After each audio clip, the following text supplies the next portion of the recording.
the simulation hypothesis. That's right. We're going to unpack the philosophy behind it, explore some of the potential scientific angles, and even touch on how this idea has seeped into our culture. So no need to dust off those philosophy textbooks or anything.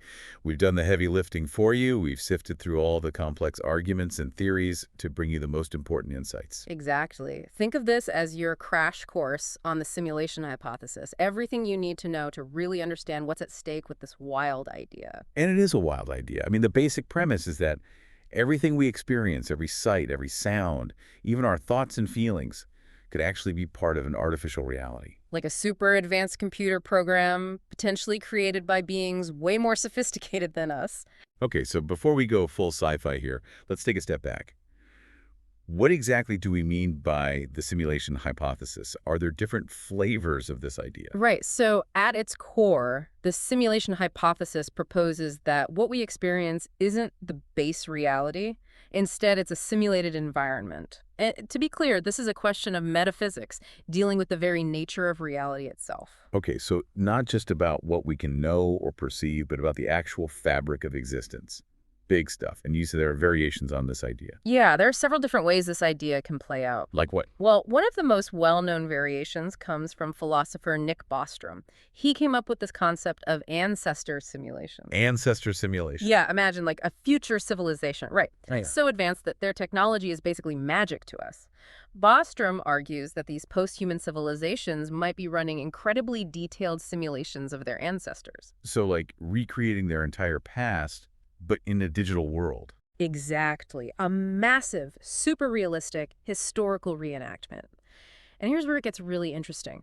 Bostrom uses statistics to argue that if these civilizations exist, and if they are running lots of these simulations, well, the number of simulated individuals across all those simulations would be absolutely enormous. Huge. Way bigger than the number of people who have ever lived in the original non-simulated world. Right. So statistically speaking, it becomes more likely that we're in one of those simulated realities rather than in the original one. Okay, hold on. So it's kind of like saying that if there are a million fake realities and only one real one, the odds are that we're stuck in one of the fakes.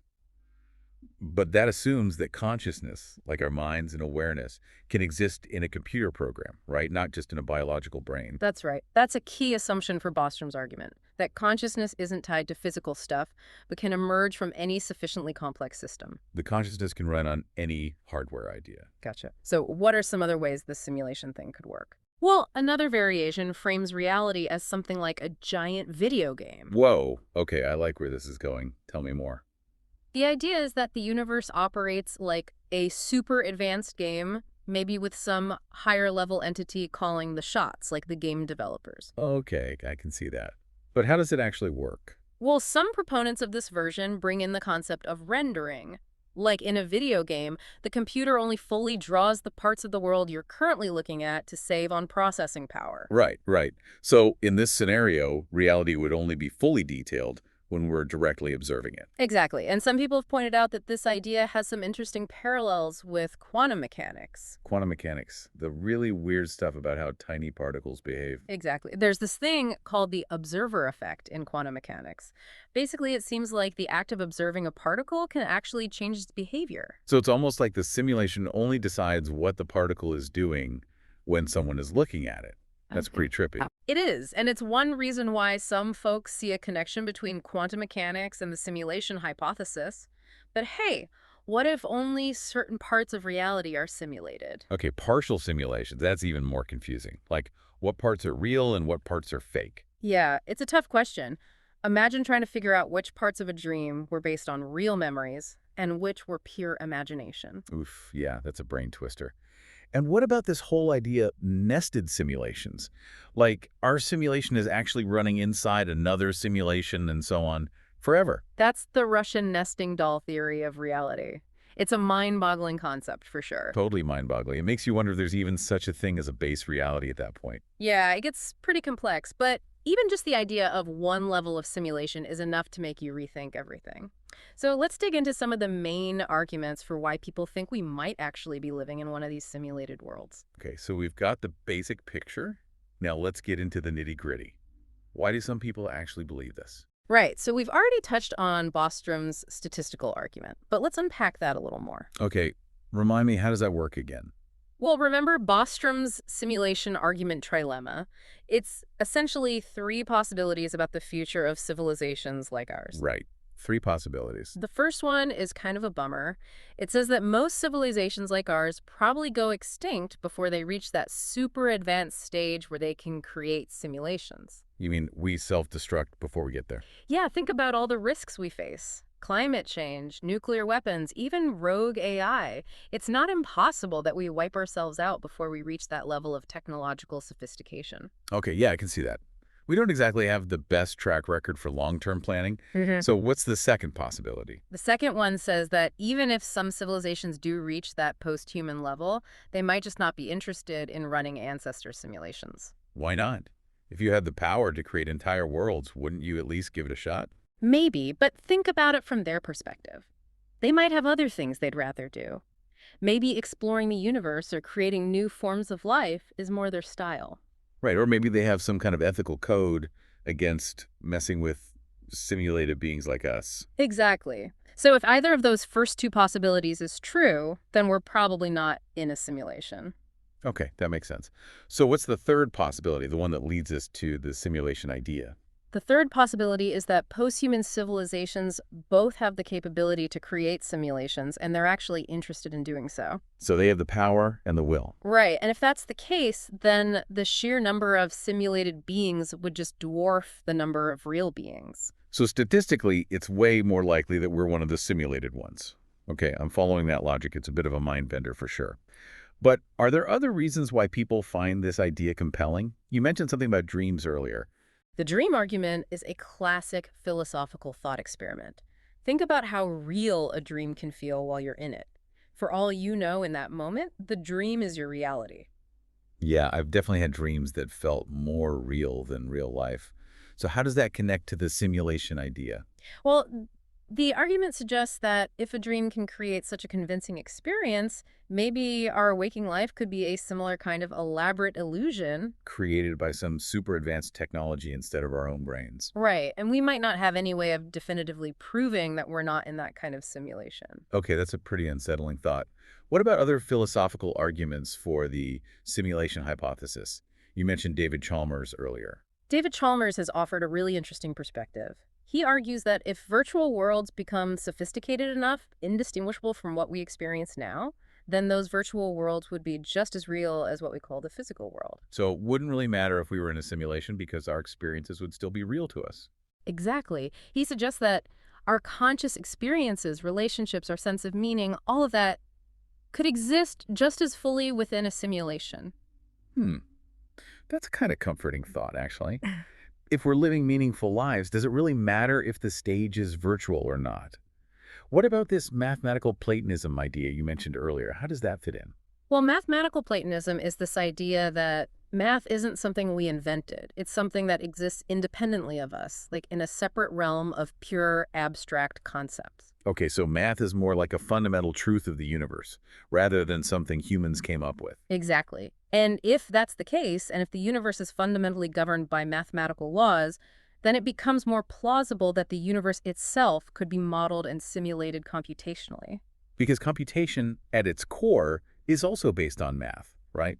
So it's like the universe's operating system is written in math, and someone else might be running that code. Okay, that's a really interesting connection. But what about actual scientific evidence? Is there anything out there that supports this idea? Well, there's no definitive scientific proof of the simulation hypothesis, but there are some intriguing connections. Okay, give me the highlights. What are some of the scientific threads that people are pulling on? One area is quantum mechanics. Remember the observer effect we talked about? Well, some physicists see that as a potential hint that reality might only be rendered when it's being observed. Like the simulation is conserving processing power by only showing us what we're directly looking at. What else is there in the quantum realm? Quantum entanglement is another interesting one. That's the spooky action at a distance stuff, right? Yeah, where two particles are linked in such a way that they influence each other instantly no matter how far apart they are. This is hard to explain with classical physics. But maybe easier to explain if reality is a simulation where distance isn't really a fundamental thing. Exactly. It could be that the simulation's underlying code has shortcuts that make those connections seem instantaneous to us. Okay, that's a cool thought. What about cosmology? Any hints there? Yeah, a couple of things. First, there's the fine-tuning problem. The universe's fundamental constants, like the strength of gravity, seem to be perfectly balanced to allow for life. It's almost like the universe was designed specifically for us. Right, and that's led some folks to speculate that maybe those constants were deliberately set by simulators. Like they were calibrating the universe to make it just right for life to emerge. What else in cosmology? Another interesting point is the possibility that spacetime itself might not be continuous, but actually made up of tiny discrete units. Like pixels in a computer screen. Exactly. If that's the case, it could be a sign of an underlying computational structure to reality. And then there's the universal speed limit, the speed of light. Nothing can travel faster than light. Right. And some people have wondered if that could be interpreted as a processing limit within a simulation. Like the simulation can only update information so fast. Okay, so some interesting parallels and potential hints there. But it sounds pretty speculative, right? Definitely. It's important to emphasize that these are just intriguing connections, not hard proof. There are perfectly valid explanations for these things within conventional physics. Right, so we're not talking about smoking gun evidence here, just some thought-provoking possibilities. What about this information physics stuff you mentioned? That sounded really interesting. Yeah, information physics is a pretty wild idea. It suggests that information isn't just a way of describing the universe, but might actually be the most fundamental thing in the universe. So instead of the universe being made of matter and energy, it's made of information. Right, like the universe is a giant computer at its most basic level, and there's even a theory that information can have mass and energy, just like matter. Whoa, okay, that's a lot to take in. But if the universe is basically information, it makes the idea of a simulation a lot more plausible, right? Exactly. If the universe is fundamentally information, then it becomes easier to imagine that it could be simulated through the processing of that information. Okay, so we've talked about some of the reasons why people believe we might be in a simulation. But let's shift gears a bit. What if we are? What are some of the big implications? This has got to mess with some of our most fundamental ideas about who we are and what's real. Absolutely. It challenges a lot of our core assumptions about life and reality. One big question is about free will. If we're just characters in a giant computer program, do we really have any choices? That's a huge question. If our actions are ultimately determined by the simulation's code, then our sense of agency, our feeling of making free choices, could be an illusion. Like we're just puppets following a pre-written script. That's a pretty disturbing thought. Are there any counter-arguments to that? Some people argue that free will could still exist within a simulation. Maybe the simulators intentionally designed it that way, or maybe it emerges naturally from the complexity of the simulated world. So it's not necessarily game over for free will, even in a simulation. Mm. But it definitely makes you think about what free will really means. Exactly. And then there's the question of consciousness itself. If all of this is just a program, are we even really conscious beings? Are we just incredibly sophisticated robots with no true inner experience? Yeah, that's a really tough question. If consciousness requires a biological brain, then maybe simulated beings aren't truly conscious. But if consciousness can emerge from any sufficiently complex system, then maybe simulated minds are just as real as biological ones. It's almost like asking, what's the special ingredient that makes us conscious beings? Is it something physical, or is it something more fundamental? Right. And it also makes you wonder, what if our own consciousness is just a product of the simulation? Like we're just lines of code experiencing a pre-programmed reality. That's a pretty wild thought. It is. And then there's the whole question of what reality actually is if we're living in a simulation. Yeah, what does it even mean for something to be real in that scenario? Right. What we perceive as the physical world might just be a construct of information, like a complex data structure. So all this stuff around us, the trees, the buildings, even our own bodies, it's all just information at its core. That's the idea. And if we're in a simulation, who's to say that the beings running that simulation aren't also in a simulation The themselves? simulation's all the way down. That's a lot to wrap your head around. It is.